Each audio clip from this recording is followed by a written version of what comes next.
जय हिंद, नमस्कार, वंदे मातरम साथियों। आई एम गुरुकुल के इस यूट्यूब चैनल पर मैं अंकित आप सभी साथियों का हार्दिक स्वागत करता हूं, हार्दिक अभिनंदन करता हूं।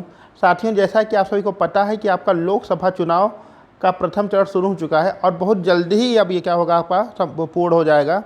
और इसके तुरंत बाद आपकी जो भी एग्ज़ाम वगैरह रुके हैं या जो नई भर्ती है वो आना शुरू हो जाएगी।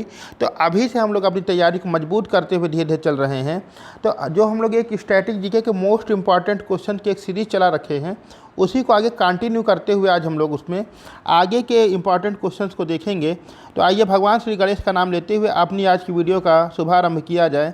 तो आज का पहला क्वेश्चन आपकी स्क्रीन पर ये रहा, कह रहा है कि वायुसेना दिवस कब मनाया जाता है। बहुत बढ़िया क्वेश्चन है। पहला ही क्वेश्चन आपके सेना संबंधित है। तो वायुसेना दिवस कब मनाया जाता है? हम सभी को अपनी सेनाओं पे क्या है, गर्व है। तो 15 जनवरी, 8 अक्टूबर, 4 दिसंबर, 15 अगस्त आपके ऑप्शन दे रखा है। तो आपको बताना कि वायुसेना दिवस कब मनाया जाता है। तो इसमें से जो आपका करेक्ट आंसर हो जाएगा मेरे प्यारे साथियों, वह हो जाएगा आपका 8 अक्टूबर। 8 अक्टूबर को प्रतिवर्ष हम लोग वायुसेना दिवस के रूप में मनाते हैं। अगर बात किया जाए कि 15 जनवरी को क्या मनाते हैं, तो याद रखिएगा बच्चों, 15 जनवरी को भारतीय सेना दिवस के रूप में मनाया जाता है। इसी के साथ ही साथ आपका 4 दिसंबर को नौसेना दिवस, आपका नेवी डे मनाया जाता है। और 15 अगस्त 1947 को हमारा देश आज़ाद हुआ था और हम लोग प्रतिवर्ष 15 अगस्त को स्वतंत्रता दिवस के रूप में मनाते हैं। तो इस तरह से वायुसेना दिवस कब मनाया जाता है आपका, तो करेक्ट आंसर हो जाएगा ऑप्शन नंबर बी, आपका 8 अक्टूबर। ठीक है, चलते हैं अपने आज के नेक्स्ट क्वेश्चन पर। और नेक्स्ट क्वेश्चन आपके स्क्रीन पर ये रहा कि ईमेल के जनक हैं। ईमेल से अभी सभी लोग आप लोग परिचित होंगे। ठीक है, ईमेल के जनक कौन है? पहला ऑप्शन है रे टॉमलिंसन, दूसरा है फंक, तीसरा है टॉमस एडिसन, चौथा है आपका ग्राहम बेल। तो आपको बताना है ईमेल के जनक कौन है, इसके पप्पा कौन है ईमेल के। तो यहाँ पर जो आपका करेक्ट आंसर बन जाएगा मेरे प्यारे साथियों, वह आपका बन जाएगा ऑप्शन नंबर फर्स्ट, रे टॉमलिंसन। रे टॉमलिंसन को ईमेल का जनक माना जाता है। और रे टॉमलिंसन साहब ने 1971 में, कब, 1971 में ईमेल का आविष्कार किया था। अच्छा, जो बचे हुए भाई साहब लोग, इनकी बात कर लिया जाए तो फंक महोदय ने क्या किया था, तो फंक महोदय ने आपके विटामिन की खोज की थी। और थॉमस अल्वा एडिसन का नाम भला कौन भूल सकता है, जिन्होंने एक बल्ब का आविष्कार किया और विद्युत बल्ब के द्वारा पूरे के पूरे जगत में आपके प्रकाश फैला। और दूसरी है आपका क्या, ग्राहम बेल। और ग्राहम बेल कौन थे, तो इन्होंने टेलीफोन का आविष्कार किया। ठीक है, चलते हैं अपने आज के नेक्स्ट क्वेश्चन पर। और नेक्स्ट क्वेश्चन आपकी स्क्रीन पर ये रहा, कह रहा है नीली क्रांति का संबंध किससे है। ठीक है, नीली क्रांति का संबंध किससे है? प्याज उत्पादन, टमाटर उत्पादन, मछली उत्पादन या केसर उत्पादन। तो बताना है नीली क्रांति का संबंध किससे है, बताओगे? ठीक, नीली क्रांति का संबंध किससे है? माय क्वेश्चन डेट, मछली से। Very good, correct answer. तो नीली क्रांति का संबंध हो जाएगा ऑप्शन नंबर थर्ड कि कौन सा, मछली। तो नीली क्रांति का संबंध हो जाएगा आपके मछली उत्पादन से। अच्छा, प्याज उत्पादन से कौन सी क्रांति संबंधित है, तो गुलाबी क्रांति का संबंध हो जाएगा प्याज और झींगा उत्पादन से। टमाटर उत्पादन के लिए कौन सी क्रांति है, तो लाल क्रांति आपकी है। और केसर के उत्पादन के लिए बैंगनी क्रांति चलाई गई थी। चलते हैं हमने आज के नेक्स्ट क्वेश्चन पर। और नेक्स्ट क्वेश्चन आपके स्क्रीन पर ये रहा, कह रहा राम प्रसाद बिस्मिल जी को फांसी कहाँ दी गई थी। पहला ऑप्शन दे रखा प्रयागराज, दूसरा गोरखपुर, तीसरा गोंडा या चौथा फैजाबाद। तो आपको बताना पंडित राम प्रसाद बिस्मिल जी को फांसी की सज़ा कहाँ दी गई थी, किस जेल में दी गई थी। तो यहाँ जो आपका करेक्ट आंसर बन जाएगा वह बन जाएगा आपका ऑप्शन नंबर बी, गोरखपुर। तो पंडित राम प्रसाद बिस्मिल जी को फांसी की सज़ा आपके गोरखपुर जेल में दी गई थी। ठीक है, अब अगर देखा जाए प्रयागराज में, तो रोशन सिंह को आपके प्रयागराज में फांसी दी गई थी, जबकि राजेंद्र लाहिड़ी को गोंडा में और अशफाक खान को फैजाबाद की जेल में काकोरी कांड के में फांसी दी गई थी। चलते हैं अपने आज के नेक्स्ट क्वेश्चन पर। और नेक्स्ट क्वेश्चन आपकी स्क्रीन पर ये रहा प्यारे साथियों, कह रहा कैंसर का अध्ययन क्या कहलाता है।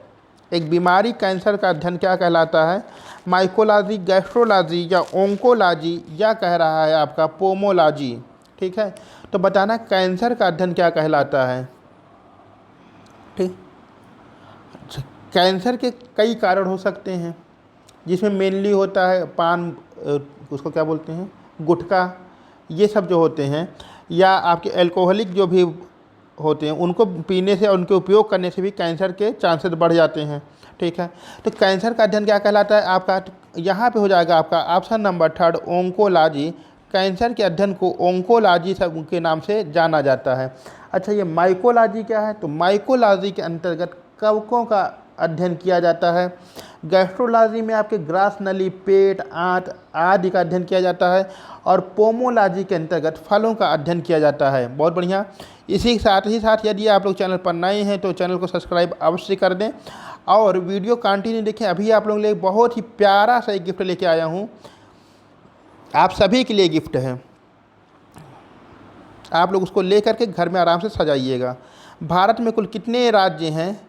पहला ऑप्शन दे रखा है 32, दूसरा 36, तीसरा है 38 या चौथा है 40। तो आपको बताना भारत में कुल कितने राज्य हैं। गिफ्ट चाहिए? तो यहाँ देखिए, जो आपका करेक्ट आंसर हो जाएगा वह हो जाएगा ऑप्शन नंबर दूसरा, यानी 36।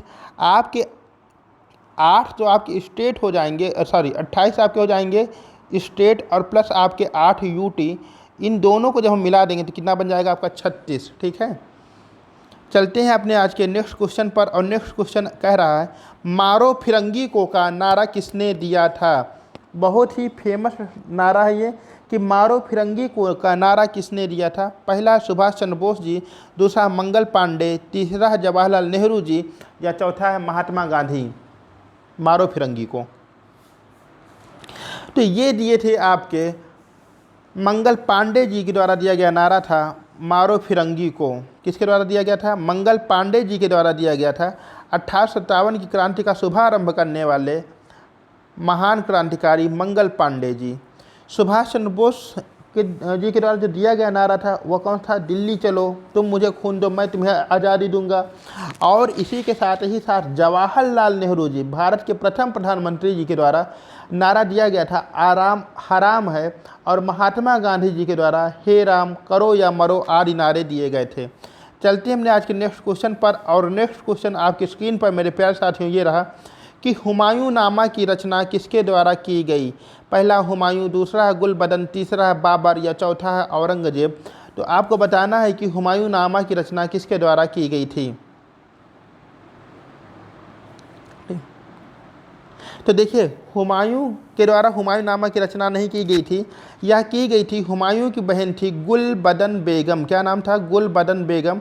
यह देखने में बहुत ही खूबसूरत थी, तो इसके पप्पा जो थे उसका नाम क्या रख दिए? इसका नाम रख दिए गुलबदन नाम रख दिए।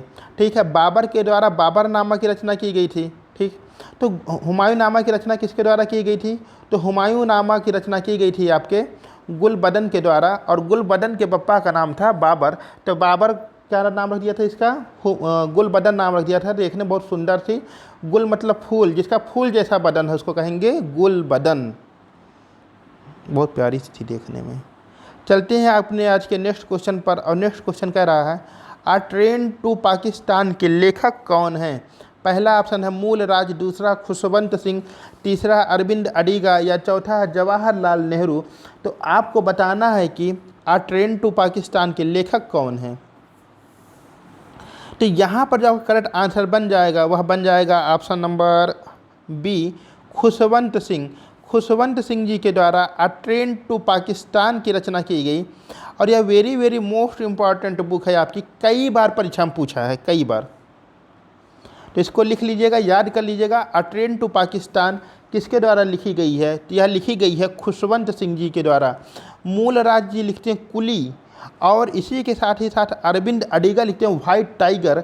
और जवाहरलाल नेहरू जी के द्वारा डिस्कवरी ऑफ इंडिया की रचना की गई थी।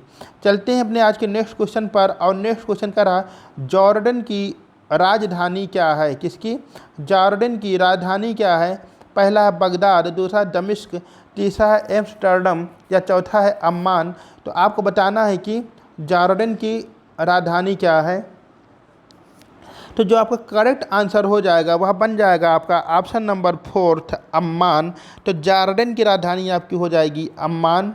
और अब बचे हुए इन भाई साहब लोगों की बात कर लिया जाए तो इराक की राजधानी हो जाएगी बगदाद और सीरिया की राजधानी हो जाएगी आपकी दमिश्क। इसी के साथ साथ नीदरलैंड की राजधानी हो जाएगी एम्स्टर्डम और जबकि जॉर्डन की राजधानी हो जाएगी आपकी अम्मान। अब चलते हैं जो आपको गिफ्ट देना है, तो ये रहा आप लोगों का प्यारा सा गिफ्ट।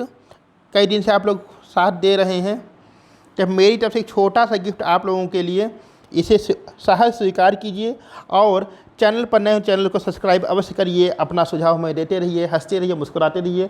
मिलते हैं हमने अगली वीडियो में, तब तक के लिए टाटा बाय बाय।